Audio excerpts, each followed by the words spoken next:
Good morning, students. Today we will study chapter Globalization. This topic is from Book 1 of Political Science of Plus 2. Book 1 refers to contemporary world politics, and the chapter number 9, Globalization, is the chapter which will be dealing with all the various concepts based on globalization. Concept of globalization.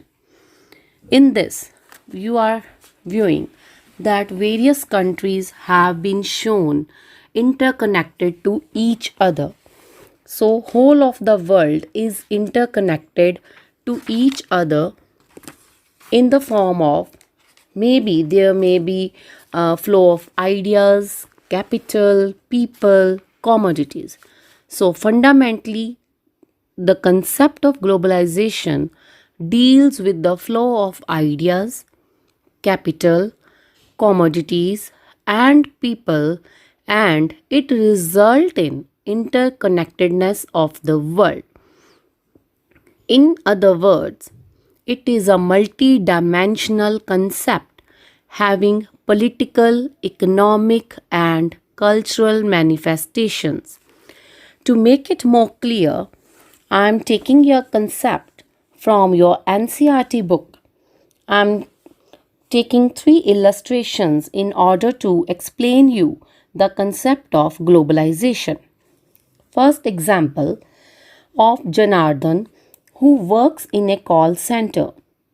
He leaves late in the evening for work, and when he enters his office, he acquire a new accent and speak a different language. Different language here means the language which he speak at his home to communicate with his family. So here he acquire different accent and speak a different language with thousands of his clients who are miles away. He works all night, which is actually daytime for his overseas customers.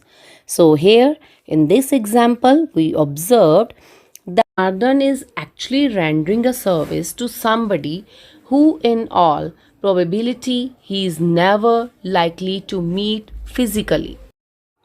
Now, the next example. Ramdhari has gone shopping to buy a birthday gift for his 9-year-old daughter. And as he promised her a small cycle and decides to search the market for something he finds affordable as well as of reasonable quality. Then, as he cannot afford the high price, so he bought a cycle, but it was manufactured in some other country but is being marketed in India. So here is the another example. Then Sarika is a first generation learner and who has done remarkably well throughout her school and college life by working hard. Now she has to begin an independent career and take on a job. Finally, she decided to go ahead and meet the new opportunities that had been made available to her generation. So, in all these 3 examples, they tell us about the flow of ideas, capital, commodity, and people across different parts of the world. It is a multi-dimensional concept. It has political, economic, and cultural manifestations, and these must be adequately distinguished. Globalization is not always positive. As we look for the examples, the use of term globalization in real life, we will realize that it is used in various contexts. It has its negative consequences also. Like for example, some farmers they committed suicide. Why? Because their crops failed. They had bought very expensive seeds even supplied by the multinational company. Another example can be An Indian company bought a major rival company based in Europe, despite protests by some of the current owners. Next, a film producer in Mumbai was accused of lifting the story of his film from another film made in Hollywood. Then, another example can be a militant group issued a statement threatening college girls who wear Western clothes. So, these examples show us that globalization need not always be positive. It can have negative consequences also for the people. As a concept, globalization fundamentally deals with flows. These flows can be ideas moving from one part of the world to another, or commodities, and so on. So, the crucial element in the globalization is interconnectedness, which is created and sustained as a consequence of these constant flows. Next, as globalization undergoes all these things, positive and negative aspects, there are some causes of globalization. Number one important aspect of globalization is that even though it is not caused by any single factor, technology remains a critical element. The ability of ideas, capital, commodities, and people to move more easily from one part of the world to another has been made possible by technological advances only. Interconnections is also an important aspect of globalization. Any event taking place in one part of the world could have an impact on another part of the world. So, students, here are some causes of globalization, like why globalization is becoming one important element in our life. Same way, it has number of benefits, like number one, it involves greater economic flow in terms of capital and commodities across the world. As globalization, it helps in inflow of capital and commodities across the world. Even we can also import and export. It is that is globalization. Another benefit will be it has spread the internet and computer related services across national boundaries, and to some extent developing countries have received a boost to become more powerful and strong by being able to collect information about the needs and aspirations of the people. So, in this way, globalization has number of benefits also.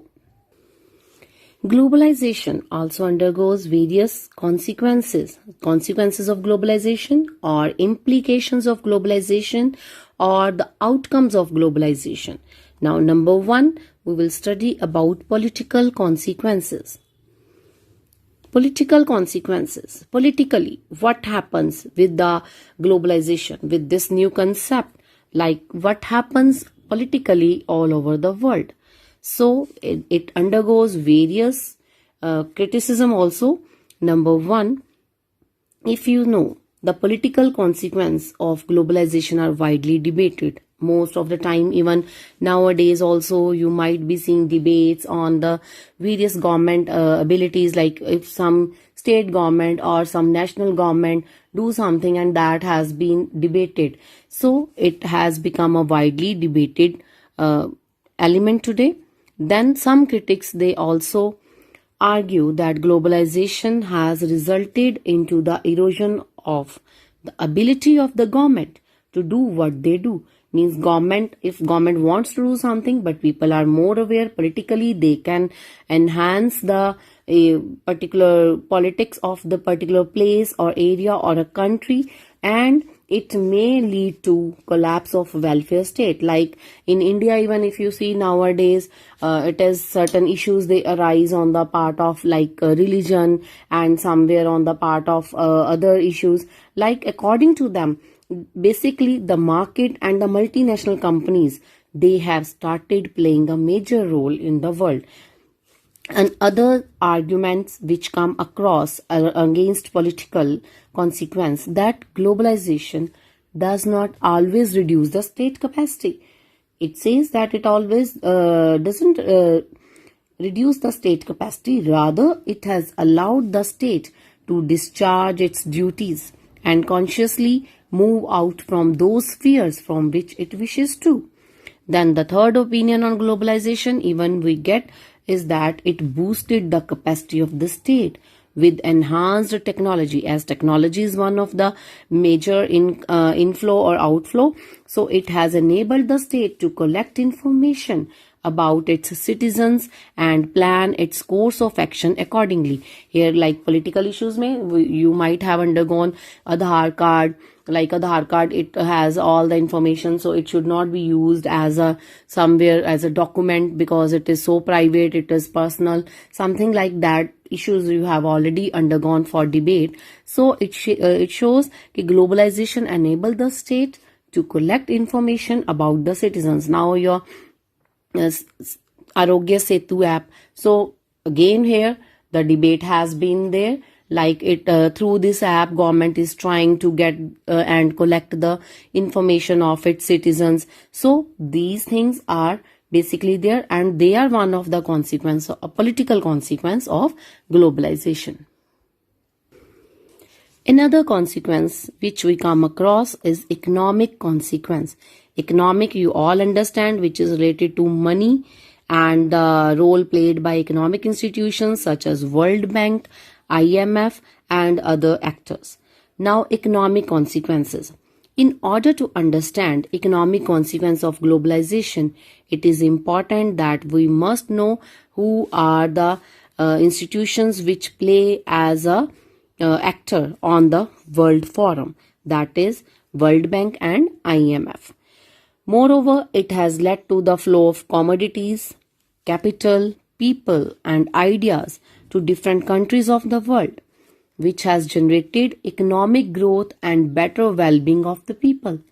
Moreover, the consequence of economic globalization have differed in various countries and regions, and critics they argue that it has led to the withdrawal of the state from the discharge of their duties and thus led to the impoverishment of those who were dependent on it.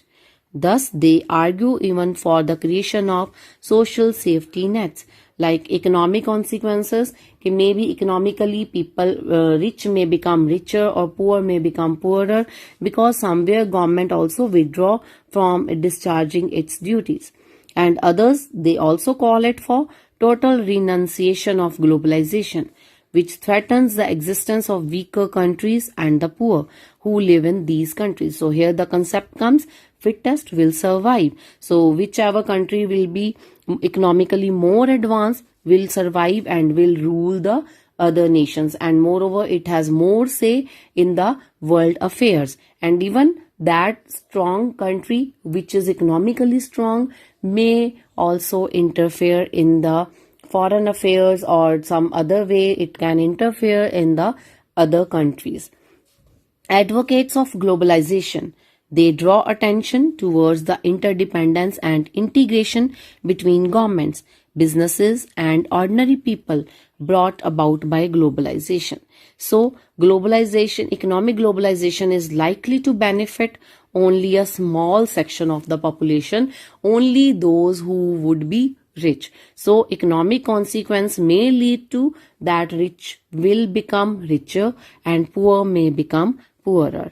And next, cultural consequence.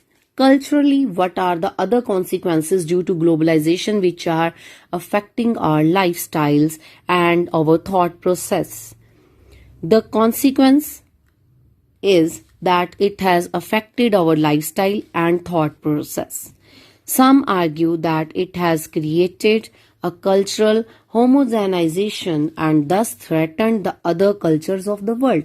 Like culturally, if we adopt Western culture, we start thinking in the way the other people are thinking of the other countries or Western countries, and our youth is ready to move from here to the foreign lands. Like most of our students, they wish to go to Canada. Why?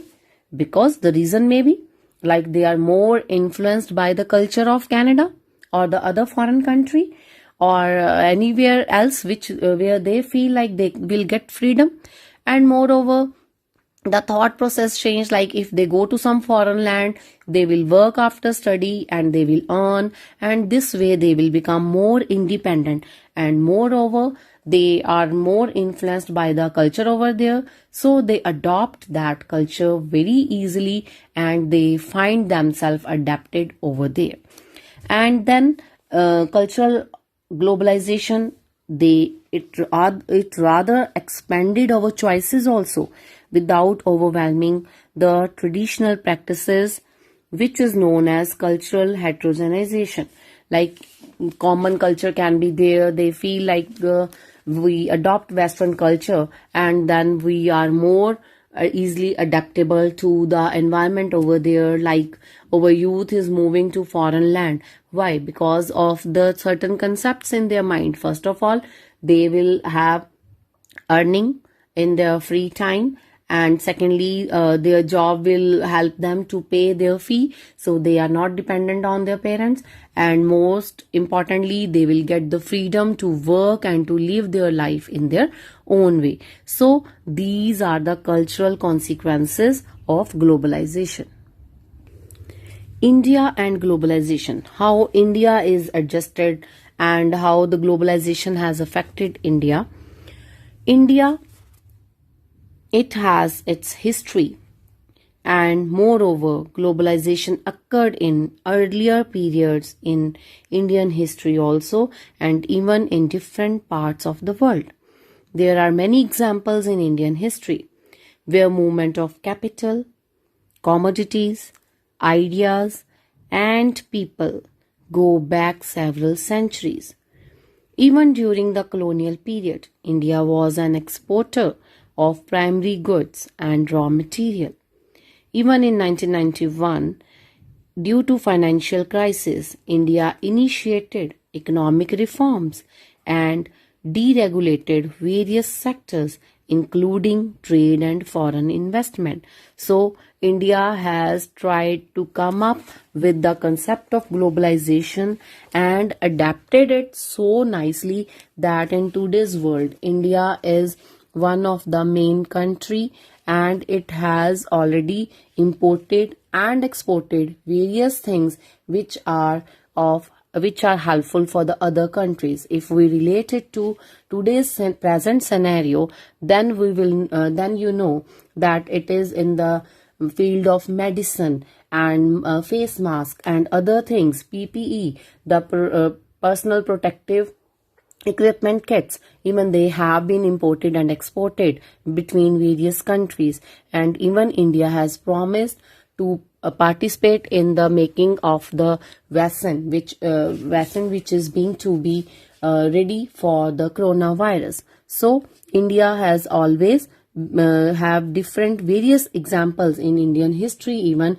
that where movement of capital, commodities, ideas and people especially when our people, they go to some foreign land and settle over there. So we are having various NRIs, and moreover commodities, it is very clear, and even we export and import capital also. Some of our local manufacturers, they bought capital from some other countries, and here in India also we invite foreign investment for our development. So in this way, this concept India and globalization goes on. Next topic we have here is resistant to globalization. Like resistant to globalization has come from both left and right wing. So left, they are pro-poor, they are in favor of poor people. Right, they are in favor of capitalists. So critics from political left. Politically, those who are the critics of globalization, they take it as a global capitalism, which has made rich richer and poor people poorer. So they are also concerned about the weakening of the state and its ability to protect the poor. Then the right wing of the politics, they fear that the weakening of state capacity and the culture homogenization, if the culture will be same, if we adopt the Western culture here, then they propose a revival of self-reliance and protectionism. Means we have to protect our culture, which should not be affected due to this concept of globalization. There are many anti-globalization movements even which went on across the globe. The World Social Forum, WSF, is another global platform which has brought together many human rights activities and environmentalist activists and labor who were opposed to neoliberal globalization. Means those who resist globalization, those who feel that due to globalization Indian economy is suffering, or the Indian people, they will be suffering, and the local manufacturers especially, they will be in loss. Next, India and resistant to globalization. Now what about India's concept, how India take it? Some critics, they protested against economic liberalization. They don't want that there should be economic liberalization. Means many political parties, they even voiced their opinion against globalization through political forums like Indian Social Forum. They don't want that there should be economic liberalization to every Indian, or in India everyone should be free to adopt anything which they want from the world. The other wing, or the other critics, they have protested against cultural effects. They are worried of the cultural effect. Means what will be the effect on Indian people because of the culture, and then which might affect the core values of India. They strongly feel that Indian core values, Indian tradition, culture, it is being reduced due to the globalization. So, dear students, I have tried my best to make you clear about the concept of globalization. So, try to go through PDF so that you can have better understanding. Rather, here also I have taken help of your NCERT material so that when you read your chapter by yourself, it is more clear to you. Thank you. Stay safe.